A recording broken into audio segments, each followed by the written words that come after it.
warahmatullahi wabarakatuh. Saudaraku, buah dari pengenalan yang bagus tentang Allah Subhanahu wa Ta'ala ialah iman kepadanya. Para ulama telah mendefinisikan, iman ialah membenarkan dengan hati, berikrar dengan lisan, dan beramal dengan anggota badan. Orang yang beriman kepada Allah, maka di dalam hatinya ia mengakui bahwa Allah adalah Tuhannya dan ia adalah seorang hamba yang harus mengabdi kepada Tuhannya. Lalu, ia mengikrarkan iman dengan ucapan lisan yang lugas. Dalam Islam, ucapan syahadat harus dilafalkannya sebagai pintu memasuki agama Islam. Selanjutnya, diperlukan gerak anggota badan yang menunjukkan ibadah kepada Allah dengan melakukan amal-amal yang disukai dan diridainya. Orang yang mengaku bahwa di hatinya ada iman, tetapi enggan untuk mengikrarkan dan enggan pula mengamalkan, berarti ia bukanlah pribadi yang yakin dengan iman di hatinya. Ada pula orang yang mau berikrar dan mau beramal, tetapi di hatinya kosong dari keimanan. Inilah orang-orang munafik yang kerap bersembunyi dalam ikrar palsu dan amal yang kering dari kehusyukan. Sedangkan orang yang beriman di hati, berikrar dengan lisan, tetapi enggan beramal, adalah orang yang dungu. Mereka sudah tahu bahwa dengan amal mereka akan dapat kemuliaan di sisi Allah Subhanahu wa Ta'ala, tetapi mereka masih malas untuk melakukannya. Orang yang beriman dengan sebenar-benarnya harus memenuhi 3 komponen tadi. Tidak boleh ada yang pincang, sebab akan membuat imannya timpang. Saudaraku, adapun hal yang juga harus kita penuhi adalah kelengkapan iman. Ya, para ulama sudah membagi 3 macam tauhid yang harus kita miliki tanpa meninggalkan salah satu di antaranya. Jika ada yang kurang, maka keimanan yang kita akui akan tetap gagal membentuk karakter pribadi kita menjadi hamba yang baik di sisi Allah.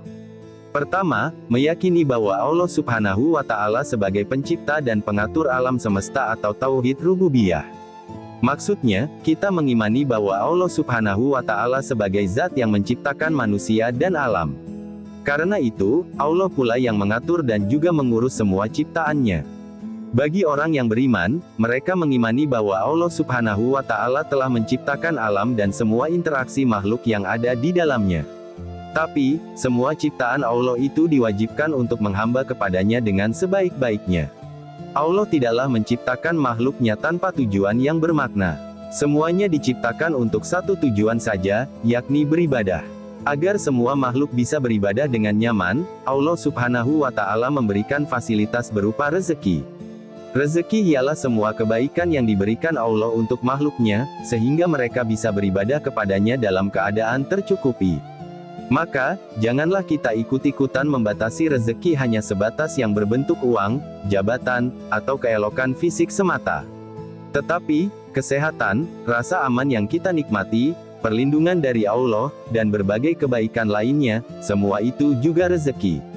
Bahkan, nilainya jauh lebih mahal daripada sekadar materi. Tauhid rububiyah ini membawa bagi kita, berupa sikap yang tunduk kepada Allah Subhanahu wa Ta'ala sebab kita hanya berharap, bergantung, memohon rezeki, mengimpikan kemuliaan, dan berdoa kepadanya. Tidak ada lagi ketundukan yang berlebihan kepada makhluk sehingga melebihi ketundukan kita kepadanya. Salah satu contoh orang yang kurang kuat tauhid rububiyahnya adalah orang-orang muslim yang terlampau takut dengan peraturan di kantor atau tempat kerja sehingga rela melanggar batas-batas syariat untuk mematuhinya. Seperti muslimah yang rela melepas hijab asalkan bisa mendapatkan pekerjaan. Mereka lupa, berapapun uang yang bisa mereka hasilkan dari pekerjaan itu, tidaklah berarti sama sekali di sisi Allah Subhanahu wa Ta'ala.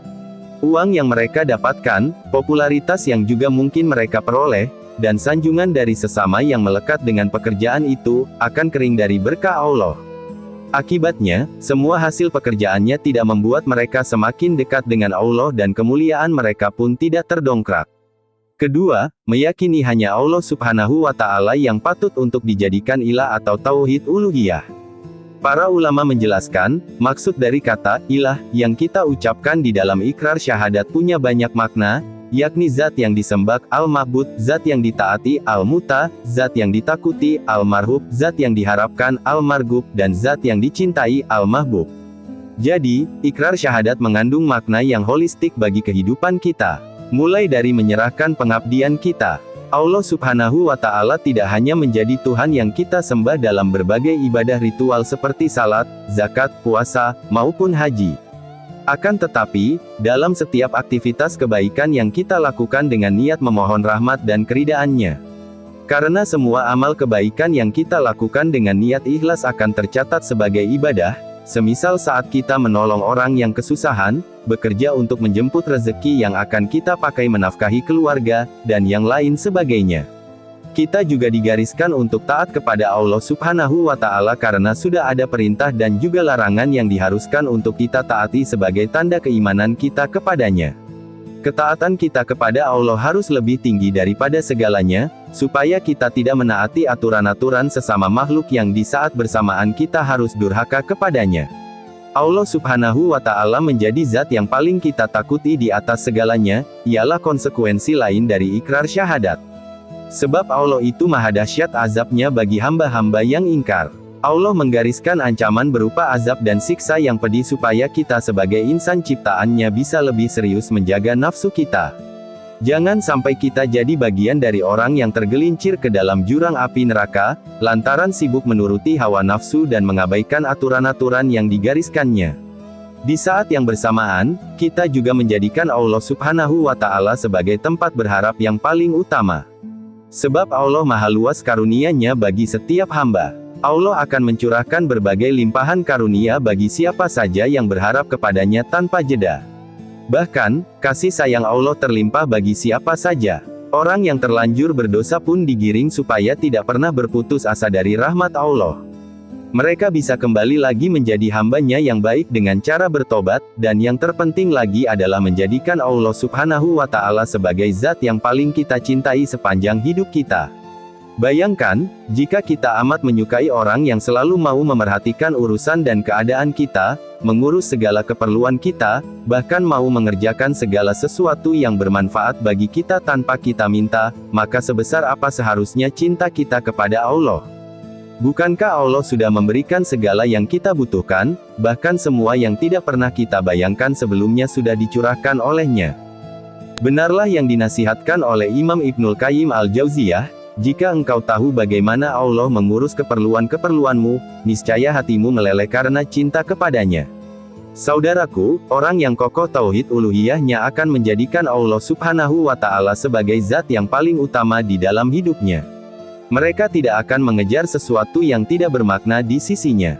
Bahkan, mereka tidak akan terobsesi menuruti berbagai macam keinginan dunia mereka, sebab yang mereka pikirkan ialah bagaimana caranya supaya mereka bisa melakukan sebanyak mungkin amal yang diridai Allah.